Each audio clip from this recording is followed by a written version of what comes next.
Assalamualaikum warahmatullahi wabarakatuh. Halo teman-teman, perkenalkan nama saya Nur Anissa dengan NIM A241227071.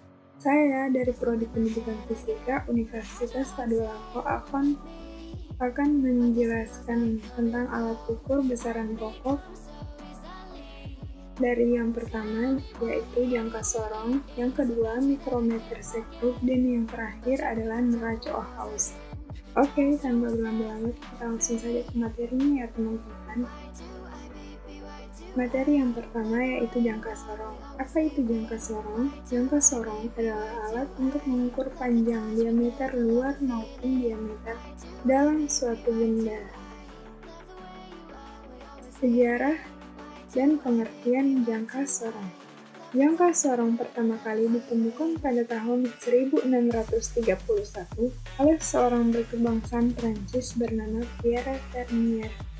Jangka sorong merupakan alat ukur panjang yang mempunyai batas ukur sampai 10 cm dengan ketelitiannya 0,01 mm atau 0,01 cm.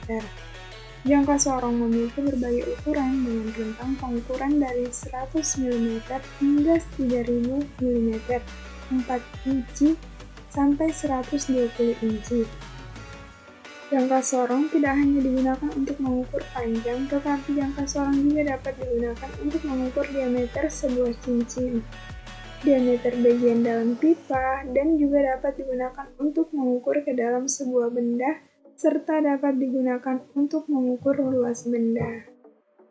Oke, next. Bagian-bagian jangka sorong. Teman-teman bisa lihat gambarnya ya. Jadi, jangka sorong terbagi jadi dua bagian ya, rahang tetap dan rahang geser. Berbeda dari penggaris yang cuma punya satu skala pembacaan, jangka sorong punya dua skala. Oke, next. Bagian-bagian dari jangka sorong beserta fungsinya. Yang pertama adalah skala utama, merupakan pembagian Vernier untuk memperoleh pengukuran yang baik. Yang kedua adalah skala Nonius, merupakan pembagian sama panjang pada jangka sorong yang ditandai dengan satuan pengukuran. Yang ketiga adalah rahang tetap, merupakan bagian runcing di ujung penggaris yang menyokong benda yang diukur. Benda diletakkan di antara dua rahang yang dirapatkan. Yang keempat adalah rahang gerak, merupakan bagian runcing yang dipasang di ujung Vernier yang dapat bergeser sepanjang penggaris ke objek yang diukur. Yang keempat adalah kunci peluncur, berfungsi untuk menjaga pengukuran yang diperoleh. Yang keenam, kunci penggerak halus, berfungsi untuk mengatur posisi rahang secara halus. Dan yang terakhir, ruler atau ekor, untuk mengukur ketebalan atau kedalam sebuah benda. Next, cara membaca hasil pengukuran pada jangka sorong. Sebelum membaca jangka sorong, kamu harus meletakkan benda yang akan diukur di bagian rahang atas atau bawah dengan cara dijepitkan, lalu tekan pengunci agar skalanya tidak bergerak selama proses pengukuran, seperti pada gambar ini ya teman-teman. Nah, untuk cara membaca hasil pengukuran jangka sorong di atas adalah sebagai berikut. Perhatikan nilai yang ditunjuk oleh skala utama. Berdasarkan gambar di atas, skala utamanya adalah 2,4 cm. Yang kedua, tentukan skala Noniusnya dengan cara melihat skala Nonius yang berhimpit dengan skala utama. Berdasarkan gambar di atas, skala Nonius yang ditunjuk adalah 7. Artinya, 7 kali ketelitian alat sama dengan 7 dikali 0,01 sama dengan 0,07 cm. Gunakan persamaan berikut. HP sama dengan skala utama ditambah skala Nonius sama dengan 2,4 ditambah 7 kali 0,01 sama dengan 2,47 cm. Next. Nah, Untuk kegunaan atau manfaat jangka sorong itu sendiri ada 3 kegunaan dan manfaat, yaitu yang pertama untuk mengukur dimensi luar sebuah benda, yang kedua untuk mengukur dimensi dalam sebuah benda, yang ketiga untuk mengukur kedalaman sebuah benda. Oke, materi kedua yaitu mikrometer sekrup. Mikrometer adalah alat ukur dengan ketepatan presisi yang tinggi. Untuk pengertian, mikrometer sekrup adalah alat ukur dengan ketepatan presisi yang tinggi digunakan untuk benda kerja pada jarak ukur tertentu, yakni 0-25 mm, 25-50 mm, 50-75 mm, dengan tingkat ketelitian 0,01 mm. Mikrometer merupakan alat ukur untuk mengukur panjang atau ketebalan benda, kedalaman celah lubang, dan untuk mengukur diameter suatu lubang. Mikrometer memiliki ketelitian 0,005 mm. Mikrometer digunakan untuk mengukur benda yang sangat-sangat tipis seperti tebal kain, tebal kawat, tebal kertas, bahkan selai rambut loh teman-teman. Fungsi dari mikrometer sekrup: ketika kita kebingungan berapa diameter rambut yang sangat tipis, maka kita dapat melakukan pengukuran menggunakan mikrometer sekrup. Oke, next. Untuk bagian-bagian mikrometer sekrup sudah tertera pada gambar ini ya teman-teman. Untuk fungsinya, fungsi dari bagian-bagian mikrometer sebagai berikut.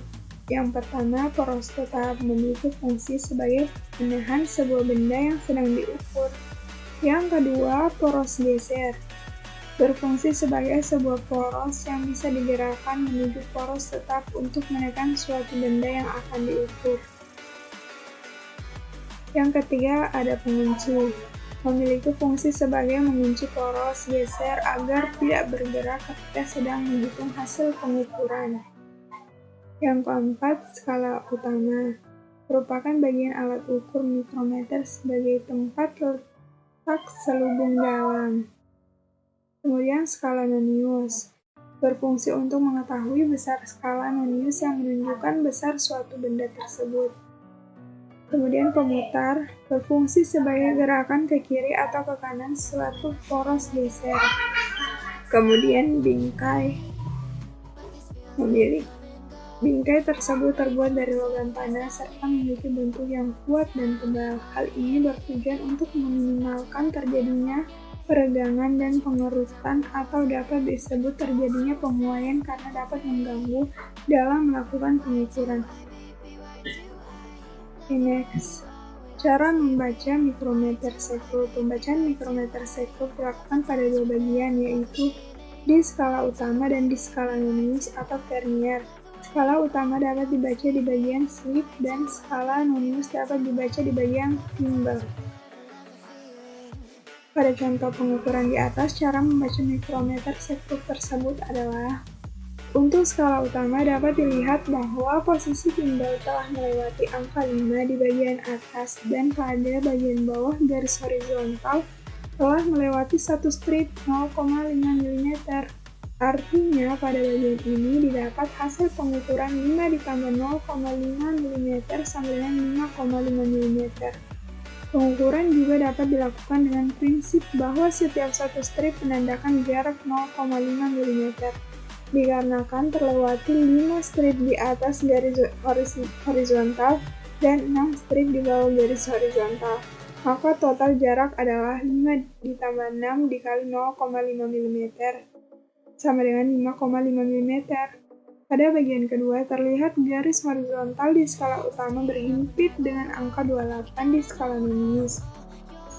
Artinya, pada skala nonius didapatkan tambahan panjang 0,28 mm. Maka, hasil akhir pengukuran mikrometer sekrup pada contoh ini adalah 5,5 ditambah 0,28 sama dengan 5,78 mm. Hasil ini memiliki ketelitian sebesar 0,01 mm. Oke, untuk materi yang ketiga ialah neraca Ohaus. Neraca Ohaus digunakan untuk menimbang massa suatu benda dalam praktik laboratorium. Pengertian neraca Ohaus adalah salah satu alat yang digunakan untuk mengukur massa benda yang memiliki ketelitian 0,01 gram. Prinsip kerja dari neraca ini sebenarnya hanya sekedar betul. Kasih dulu, Isal.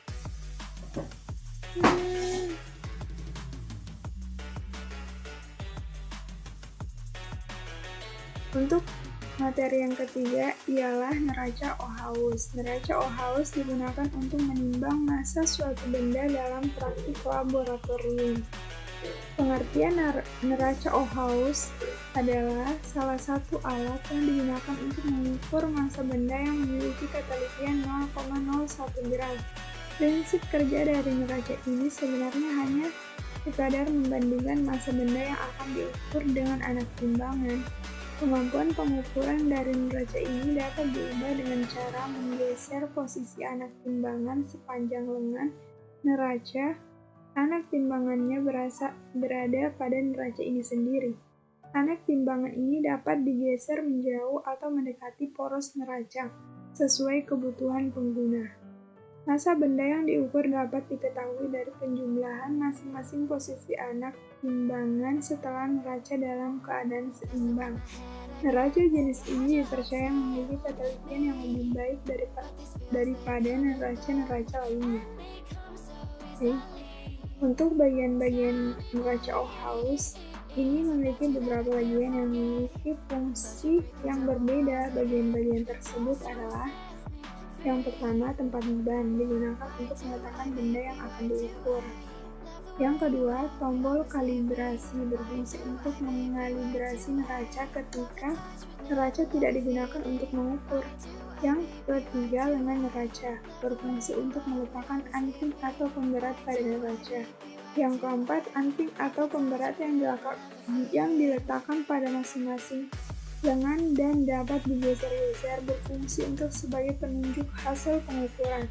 Yang kelima, titik nol atau garis keseimbangan berfungsi untuk menentukan titik keseimbangan.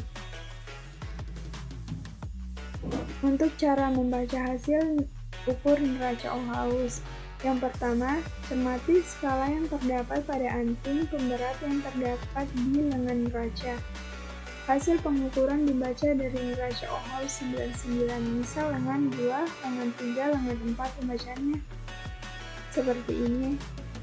Sedangkan untuk manfaat neraca Ohaus itu sendiri yaitu untuk mengukur massa suatu benda logam pada praktek di laboratorium. Kapasitas bebannya 311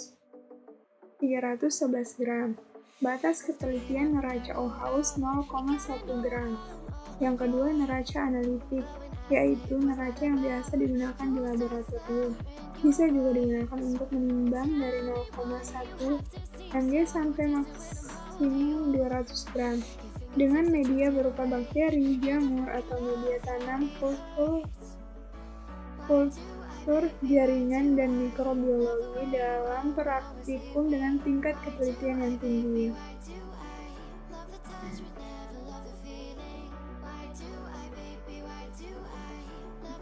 Oke, sekian